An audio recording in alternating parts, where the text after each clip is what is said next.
you come in, your heart starts pounding more. You start getting in close, and the adrenaline starts pumping. A physiology study was once done on Navy pilots during combat missions. They measured things like pulse beat and heart rate, and they found that the needle quivered the most when the pilots came back to land on the deck of an aircraft carrier. This is the hardest part of becoming a Navy pilot, landing 15 tons of aircraft onto the heaving, rolling deck of the carrier. This floating runway, called the USS Lexington, is the student pilot's classroom. Out here, it's not a simulated carrier. It's a real carrier. They're really landing on it. It's a real airplane. And if they don't do it right, they could get killed. Lady Lex has seen her share of combat in World War II. Today, operating off the coast of Florida, our mission is to train and to trap. Trap is Navy lingo for hooking a plane to an arresting wire that brings it to an abrupt halt. The pilots, or tail hookers as they're called, hit the deck in what's been loosely described as a controlled crash. When you finally hit and you catch a wire, you're thrown all around the cockpit, and that's when you say, I landed aboard a carrier.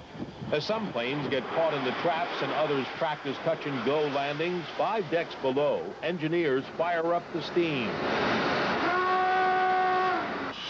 Steam that powers the catapults that literally explode planes off the deck in just 200 feet.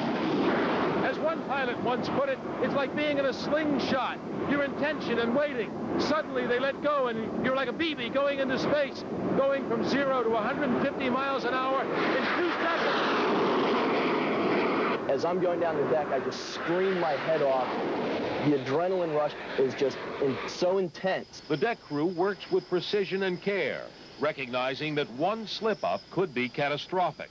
You don't hot dog on a cat shot. A cat shot fires, and for 2 seconds, you're in the hands of God. It scares my mother to know what it is that I'm doing. She starts praying 2 or 3 days ahead of the time whenever I go to the boat, and I've tricked her this time because I told her it was going to be Friday that I went, so I'll be able to call her on Friday afternoon and tell her I survived. While flying is the heartbeat of the Lexington, her pulse is the 1,500 people who run her.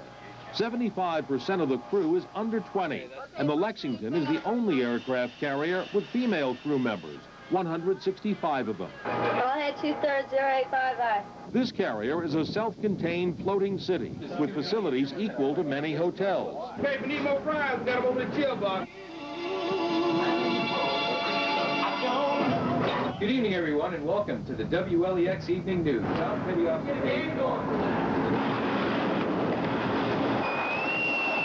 Everyone did a good job today. We're finished for the day as far as flying goes. Tomorrow morning, we're going to start again at 07:15 with T2s and some A4s, if the deck is steady enough. We'll see you tomorrow morning. Carry on. I think flying from a ship out onto a mission and coming back to the ship in all kinds of weather, day or night, makes us feel a little special, and I think makes us a breed apart. For the pilots who fly these aircraft, today it's training from the decks of an aging warrior off the coast of Florida. Tomorrow, it could be combat from the decks of a supercarrier off an unfriendly coast. When the president resorts to military force, usually it's the carrier pilots who are the first to go. Pilots who have learned well how to live life on the edge. At sea aboard the USS Lexington, this is Marvin Scott reporting.